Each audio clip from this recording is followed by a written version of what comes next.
Okay. Video number 1. I am supposed to be studying for the level 3 certificate course, and I got this idea of doing videos of each article that we have to study, because if I don't do something like this, I'm not going to study. And I have found out that I learn the most when I'm teaching. So what I'm going to try to do is go through each article, and after I go through one of them, I'm going to try to explain it to someone. So what I'm doing is I'm going to go through as many articles as I can, or as I'm willing to go through, in the order of as they appear in, or as they are listed in the resources guide. I think no, I haven't seen anything like what I want to do, so I think it's a little cool on that area. So this is video number 1, and we are supposed to go through A Deft Dose of Volume by James Hobart. Is the first article that we have when you go through the resource material of the level 3 study material. So also, I'm doing this in English. I'm not an English native speaker, but I'm doing this in English because the level 3 test is supposed to be in English. So it would be much easier for me to do this in Spanish, but we are supposed to study in English because the test is in English, and if we study in Spanish, we would waste much more time understanding questions on the test, then translating them, and then answering whatever question there is. And there are like 160 questions, if I'm not mistaken. And you have like 4 hours. So you have like in the end, or I don't know, I think there are more questions. I should research more. Anyways, we are supposed to do this while, if a person is watching this and you want to study whatever this video is about, or whatever each video is about, so you're supposed to have the article open on a computer or printed out, which I much prefer, but there are around 90 or 80 articles, so I don't recommend printing them, all of them, just like 1 by 1 or like 10 by 10, because it's a lot of material. So anyways, this is not supposed to be anything formal. I'm just doing this for myself because I want to, so whatever. This doesn't have to be like a big thing. So A Deft Dose of Volume. I already read this one. This is the second time I read it. We have James Hobart and Chris Spieler on the cover. They're rowing, so that's what you should be looking at. So it starts with, more isn't always better. James Hobart explains how certain experienced athletes can add training volume to increase work capacity.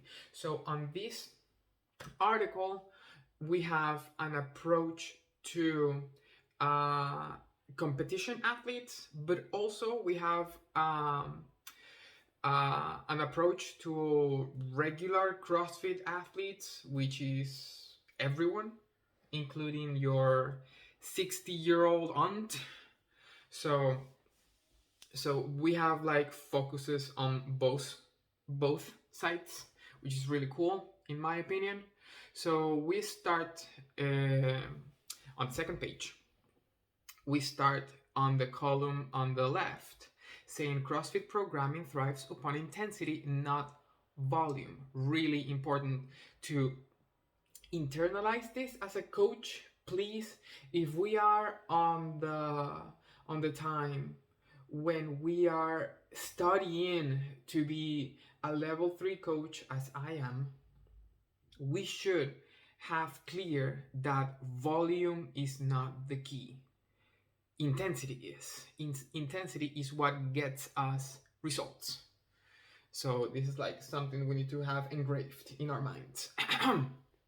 It says, this focus on intensity is a cornerstone of the CrossFit Level 1 and Level 2 curricula. And it is also one of the reasons many like CrossFit, fitness in an hour or less. Intensity is also a foundational piece of CrossFit founder and CEO, former CEO Greg Glassman's world-class fitness in 100 words. Keep workouts short and intense. So he knew, Coach Glassman knew, we were supposed to focus on intensity long time ago. For years, we've trusted in and consistently witnessed the benefits of less is more high-intensity workouts. Any affiliate owner will tell you athletes of all ages and abilities reap fitness benefits from 60 minutes training and include a warm-up, one workout, and a cool down. So the classic structure of a CrossFit class: 60 minutes warm-up, general, specific, one workout, and a cool down. So that structure is proven. It has data on it, and it works. Glassman has also said, be impressed by intensity, not volume. And past 1 hour, more is not better. If all that's true, why do we see so many athletes adding training volume to gain a competitive edge? And how do they do it appropriately to maximize fitness? We aren't recommending more training volume, but we do believe some approaches are better than others when athletes are ready for additional work. We believe some approaches are better than others when athletes are ready for adding more work on their week. So there is a big problem, and the solution we have talking about volume. So it says, the most common programming question I receive, James Hobart says, as a CrossFit seminar staff coach and CrossFit Games competitor, focus on training volume. Volume, particularly over the last years, wiggled its way back into a programming methodology that is very effective without it. And this shouldn't surprise us, as many perennial CrossFit Games competitors follow a regime well beyond the standards of 3 days on, 1 day off, pattern seen on CrossFit.com and elsewhere. So volume is alluring for many reasons. Some athletes who are trying to break into the upper echelons of open and regional performance look to tack on extra volume in order to try and close the gap. And affiliates sometimes attempt to squeeze more and more into the relatively brief CrossFit class in order to follow suit. So look at this, because we see many athletes, professional athletes, adding more and more volume. Now we see a lot, and we see it everywhere, that affiliates or CrossFit gyms or boxes or fitness boxes, functional fitness boxes, try to add more volume into a 60-minute class because that's what we see professional athletes do. So, but don't mistake volume for intensity and end up training for 90 minutes at 60% when 60 minutes and 90% might have been more valuable. So, as coaches, we need to focus always on intensity because it's what gets us results. It is proven. So, training for 2 hours, 3 hours, but not getting or not producing as much power or intensity as we could because we're going to train for 3 hours instead of training for only 60 minutes and going all in on that workout. It could be detrimental to your fitness. So we should always like aspire for intensity, but there are ways that we can add it little by little. It says on this article later. Similarly, paying little attention to recovery is costly. Recovery. It's a fool's errand to cram multiple workouts on top of each other in hopes of finding a shortcut to fitness. Some strong-willed people just don't know when enough is enough. So we have a lot of athletes, and I've seen them, that have an incredible mindset and that they cannot be stopped and they don't know when to stop. And they could find that adding more workouts in a day could be way detrimental to their overall health and fitness. We'll see about injuries later. Athletes at the top of our sport who find benefits from extra training volume stand upon nearly unshakable foundation of mechanics and consistency. They are thoroughly competent at linking these cornerstones with intensity. If you or your athletes require frequent scaling, extra workouts are not the solution. We should work on the basis. Technique, and technique. Let's see. Yeah. Similarly, if you or your athletes struggle with mechanics, then once again, volume isn't the answer for you. Increased rehearsal of poor movement patterns and shoddy mechanics, more for more's sake, is a loser's gambit.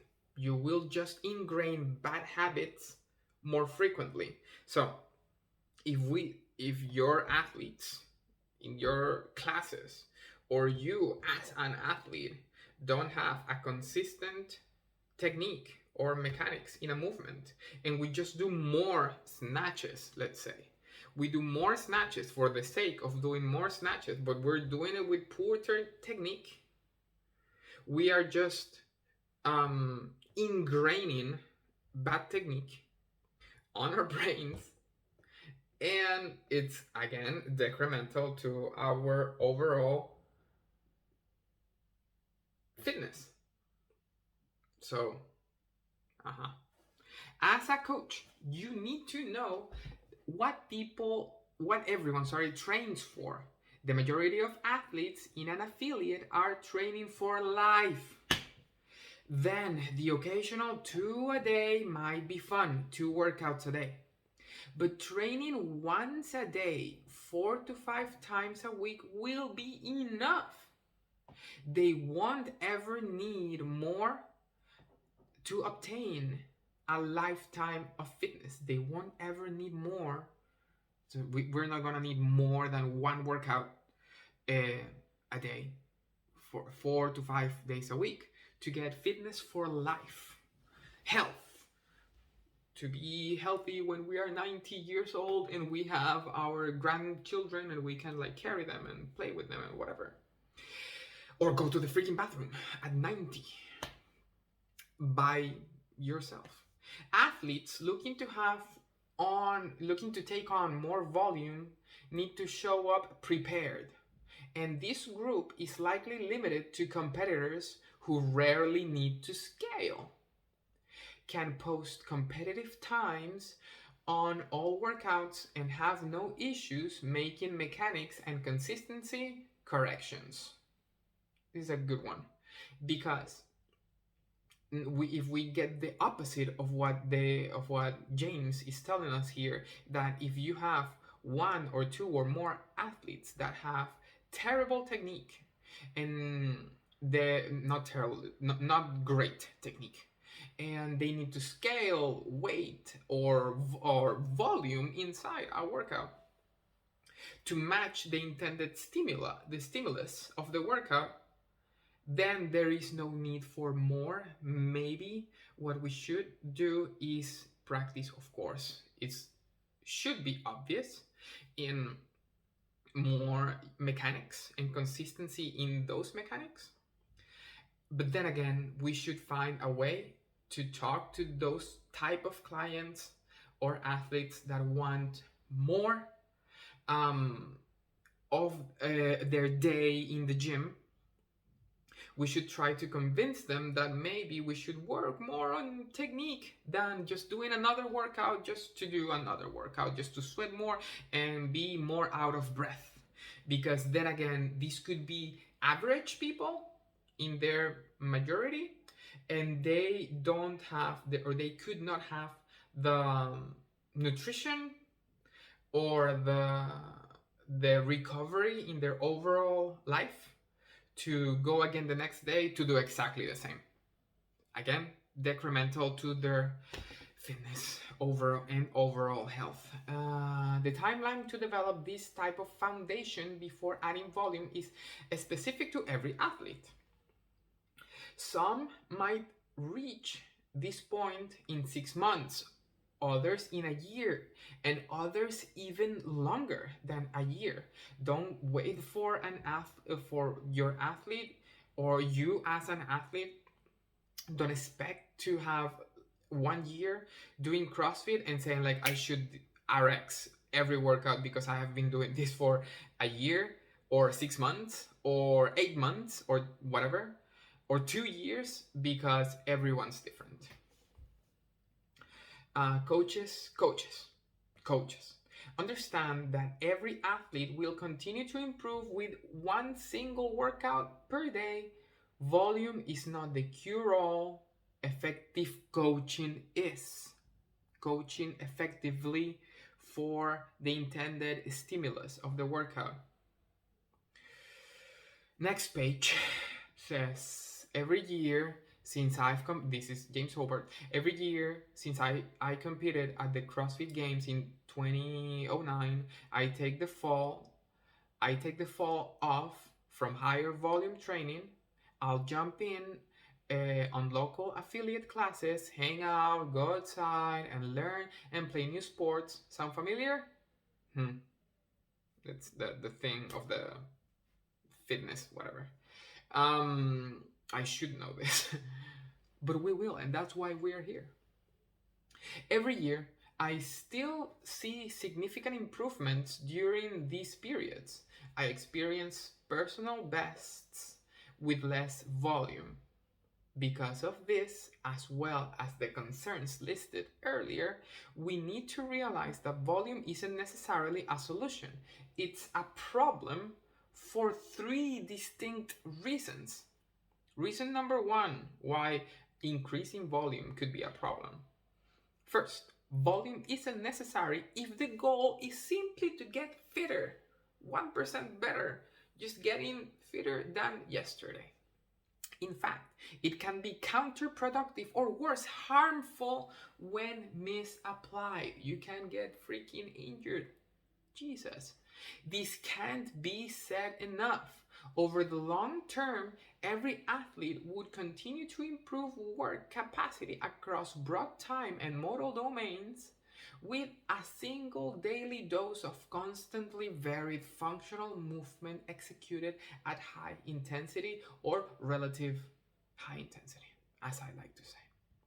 Second problem, intensity and effective variance must be maintained in order to maximize results as volume increases.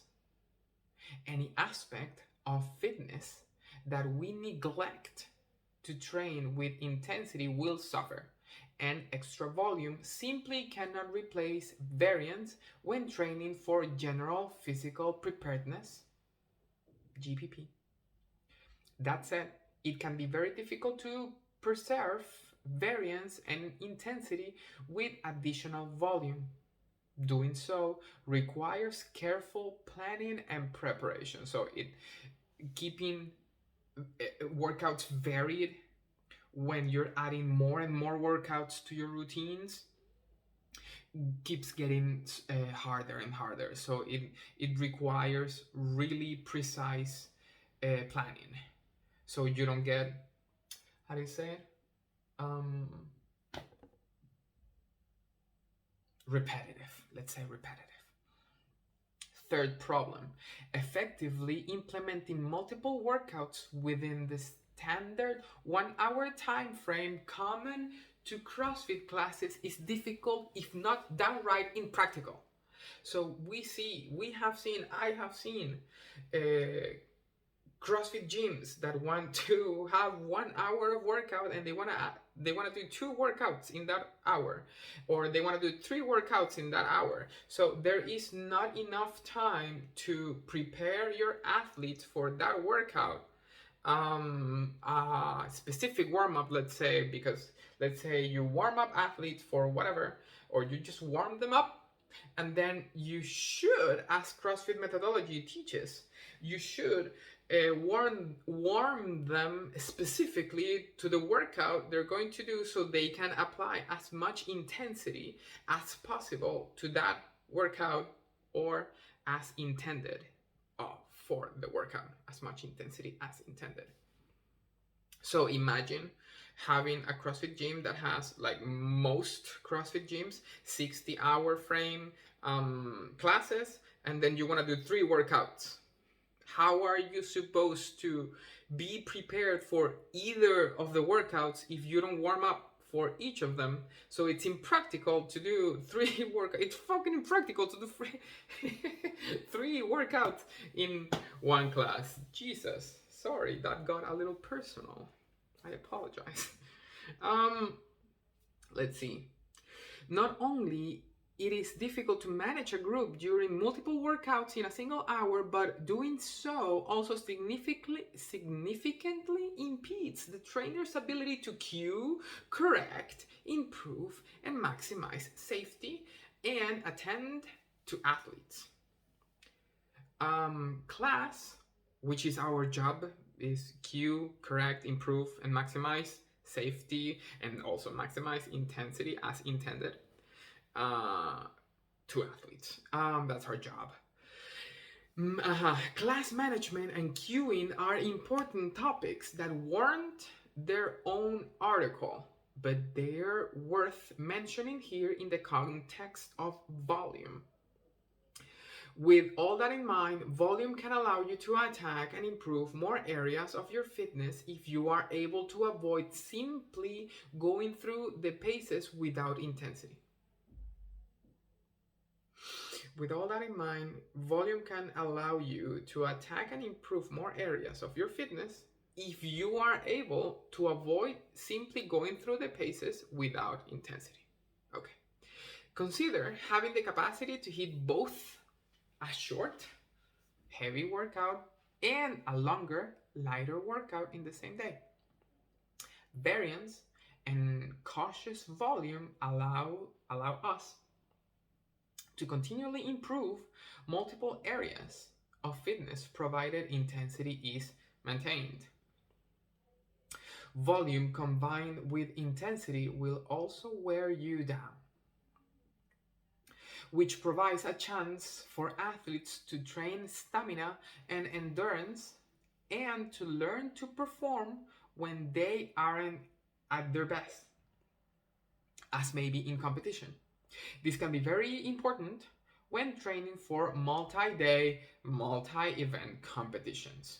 So training, this is if you're training for a competition. If you're not training for a competition, maybe do it for fun. But it's not necessary for your overall fitness. It's gonna be detrimental for you.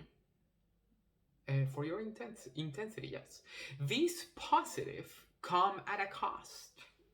It will be much harder mentally and physically to maintain intensity as volume increases.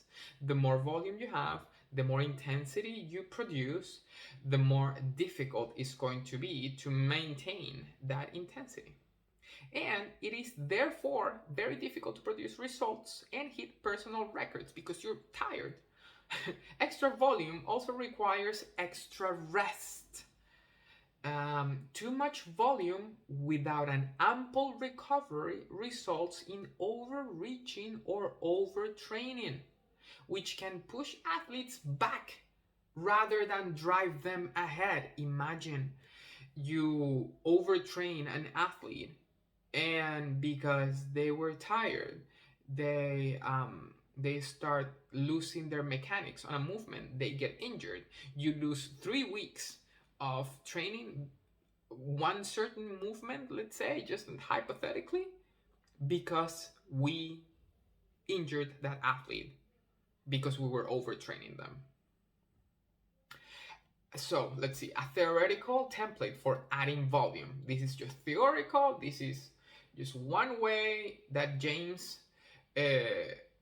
looks for a solution for adding more volume to athletes.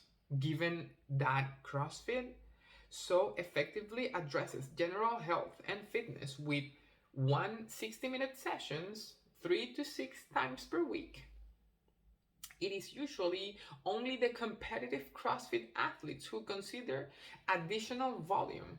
In some cases, general athletes will put in extra time to address a weakness. General athletes can put up extra time for weaknesses, but it's more common for higher level athletes to attempt to use volume to create success in competition. As such, CrossFit competitions can give us some clues as to how to successfully train with greater volumes. So if we look at how competitions are and we study how competitions are, or they were in the past, maybe you can analyze it and use that, how the competition was, to train for said competition. So if you're training for the Open, what do? You study how Opens regularly are, and then you train for that, or you apply some of those types of workout to your training. But you need to know your history, and the last 6 years can offer some direction. So now we're listed with some things. So at all levels, this is increasing volume at all levels. Single modality max effort events, lifts or gymnastic efforts, are often tested shortly after another workout, or later in the day after a singlet, couplet, triplet, or chipper. This is very much in keeping with Glassman's advice of blur the distinction between strength training and metabolic conditioning, for the simple reason that nature's challenges are typically blind to the distinction. So mixing heavy lifts and metabolic conditioning shortly after, or the next part of the day. If it was morning, then afternoon or noon, or let's say you do a metcom in the morning and then a strength lift or gymnastic effort in the afternoon, just to start doing something like that, because that is how the CrossFit Games usually do. Variance remains critical, but the last 5 open competitions tested around 16 different movements. Okay, look, regionals level. semifinals level. Yes. The CrossFit competition schedule is announced far ahead of time, and we often know how many days the regionals, semifinals, and the games will be planned accordingly. The most common format is 2 events a day. The regional competition has featured 3 events per day, approximately 25% of the time. The average number of regional events across 3 days is approximately 6, about 2 sessions per day. You see, since 2010, single modality tests, couplets and triplets for time show up more than anything else. Heavy lifting tests show up the least. On a 2-event day, the most frequent combination since 2011 is chipper plus couplet triplet chipper, about 60% of the time. The second most frequent combination on a 2-day event is single modality effort plus couplet, triplet, or a chipper. Chippers range from 6 to 25 minutes and average about 19 minutes. And the CrossFit Games finals, since 2007, the average numbers of events per day is 3.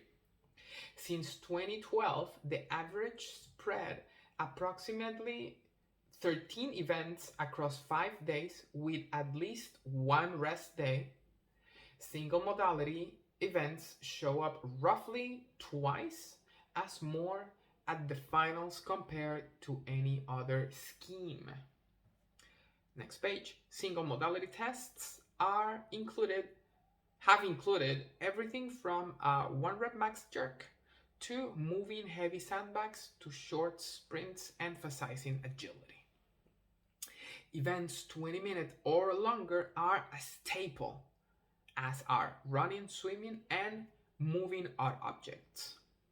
So we have a table here. Right after that, it says day 1 through 8, so a week. And we have on day 1, single session. Day 2, this is an example that James is giving us.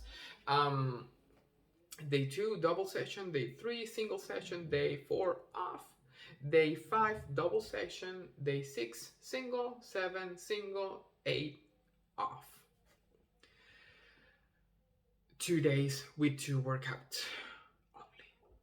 Based upon this information, how would you start adding volume to an athlete's program? Let's imagine we have an athlete who, bearing injury with no injury, performs 99% of the program workouts as prescribed, but only does 1 workout per day, including warm-up and cool-down, being with 2 2-a-day sessions per 8-day block. And consider the following cycle. From day 2 to day 5, the athlete will complete 5 sessions in the ballpark of the average number of events seen at regionals in events in recent years. Throughout this time, coaches must maintain a sharp watch over the athlete's performance. First and foremost, coaches must ask if the athletes are maintaining a level of intensity equal to or beyond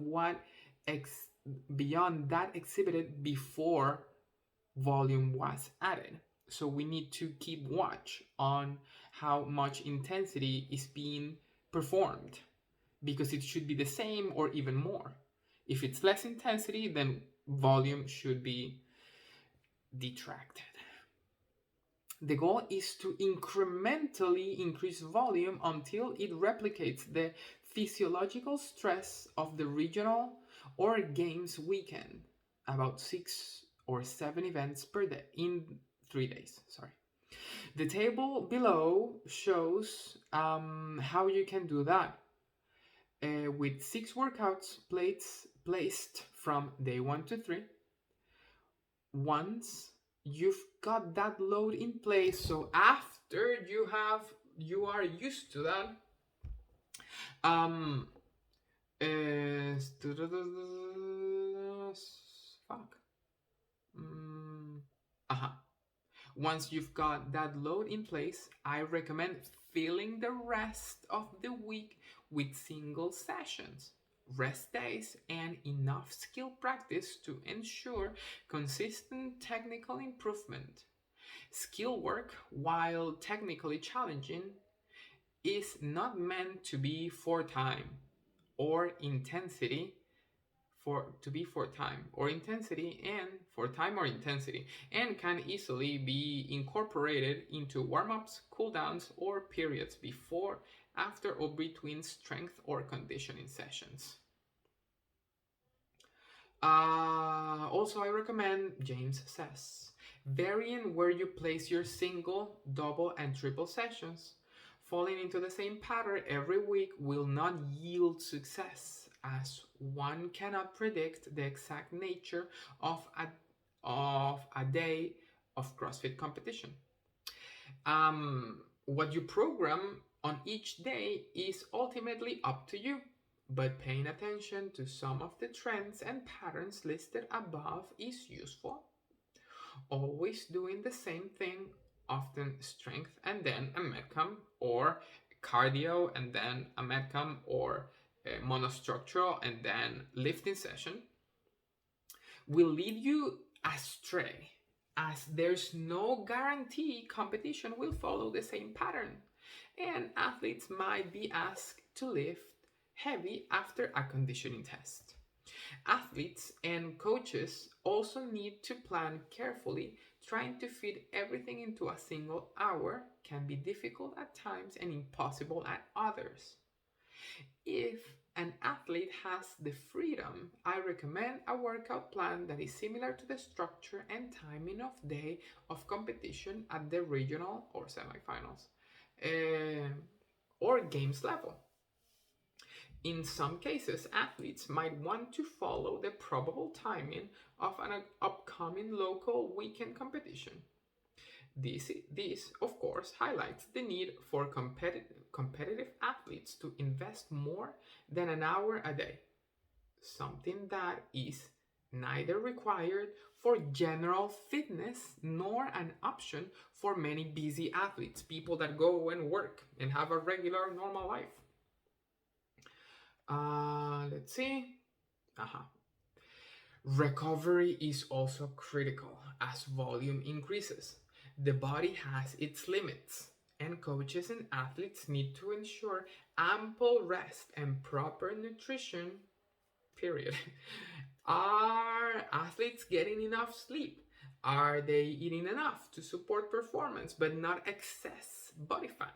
Are they enjoying the process, or are they starting to look cranky or worn out? This one rings a bell for me. So are athletes enjoying what they're doing, or are they just like super tired because of your programming? Are athletes aggravating nagging injuries? Ask your athletes how they feel. Ask them if they feel okay. Ask them if anything hurts. If something hurts, most probably is the coach's responsibility to work on that. Let's say it that way, in a nice way. Are athletes fresh when they enter the gym, or are they experiencing unreasonable soreness related to a lack of recovery? Are athletes honestly communicating with themselves and their coaches, or are they ignoring signs of overreaching or overtraining? All of these questions are critical when increasing volume. And then it's just then in the article, it's just some recommendations from James. Remember that programming and volume are just pieces of the puzzle. The magic is in the movements and the atmosphere. I've been extremely fortunate to train with some. Okay, this part is just having great training partners. It really helps if you're training aside someone you hate to lose to. And blah blah. You can finish reading this part because it's not critical to the article. So that's it. That's article number 1. Volume, which I feel very strongly about. So if you're studying, good luck and see you on the next one, which should be a language to diagnose with Kelly Starrett. Part 7 is a video, so I'm supposed to talk about a video, and you should watch it before you watch my video. Bye.